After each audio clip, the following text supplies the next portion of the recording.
students, we are now moving to module 5 of our discussion. That is the origin and development of Islamic education in Nigeria. You will recall that traditional education preceded all other education in Nigeria and in Africa as well. Therefore, the early education that preceded the Islamic education system in Nigeria was the traditional system of education, which has been confirmed to be a very important and functional means through which societal norms are transmitted in and from generation to generation.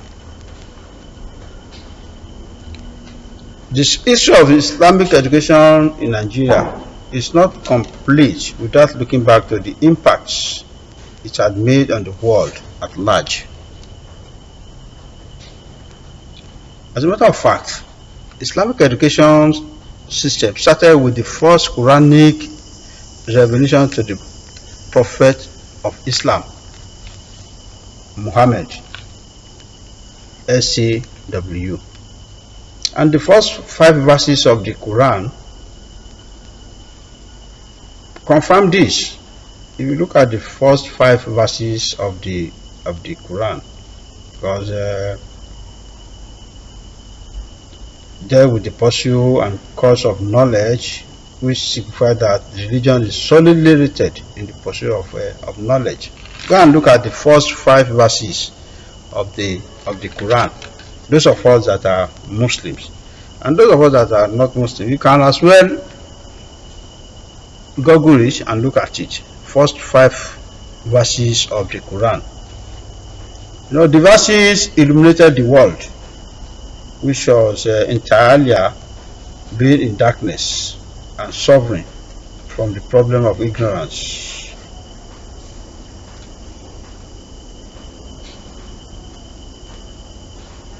You know, I look at the Muslim, they have been working seriously to establish themselves as patrons and or custodians of knowledge.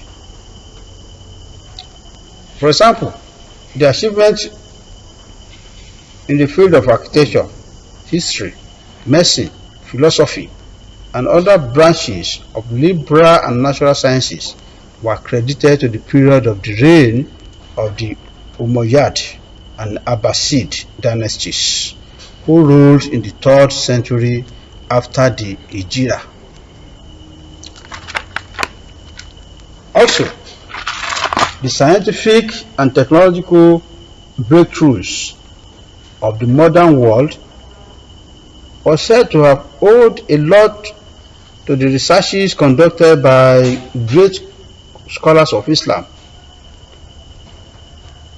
And when you talk of learning began from the mosque in Basra, Kufa, and Baghdad,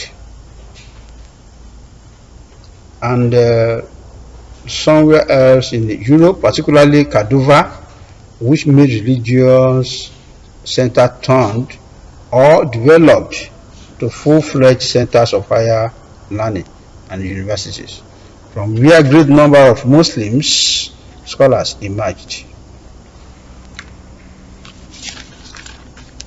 You know, among the Muslim scholars that were famous and known then were Aviran, that is otherwise known as Ibn Rashid, who was responsible for the development of Aristotle's philosophy, which made a clean decision between religious and scientific truths.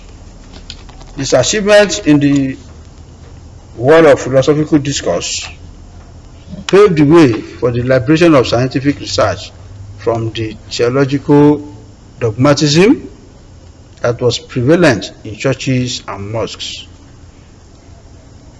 Other scholars like Muhammad ibn Musa, the mathematician who was responsible for the introduction of decimal notation, assign digits to the value of position.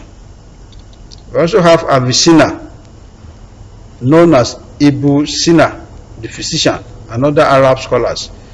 They spearheaded the introduction of geometry and development of spherical trigonometry, particularly the sine, tangent, and cotangent.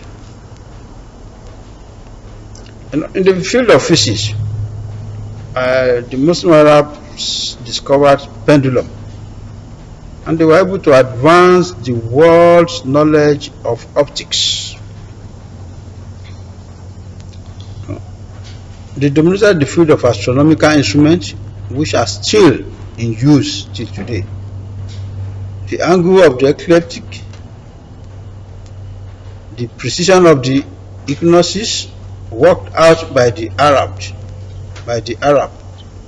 scholars, have been and are still sine qua non, that is, first among equals to the world advanced technological advances.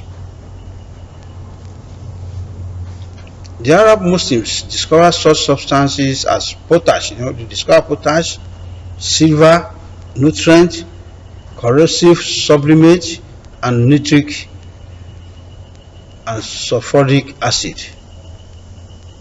And all this set the edifice for the scientific breakthrough the world is witnessing and enjoying today. The Muslim scholars also made their marks in the field of agriculture, manufacturing, which helped boost trade among nations. It was the trade activity that happened between the Arabs and the Africans that brought about Islam and the Islamic system of education to Africa. Islamic system of education and Islam itself came to Africa through the trade between the Arabs and the Africans. Historically, the Arab scholars and traders played an important role in the spread of Islamic faith and education in Africa and Nigeria. Great cities like Cairo, Timbuktu, Jenny, Gao, and the regions of Western Sudan flourished as countries of commerce and religious learning. Notable judges, doctors, clerics, and historians were produced in these cities, which affected the lives of the people significantly. However, civilization in Africa and Western Sudan cannot be dissociated from the activities of the Arab traders and scholars who visited the land hundreds of years before the coming of the Europeans.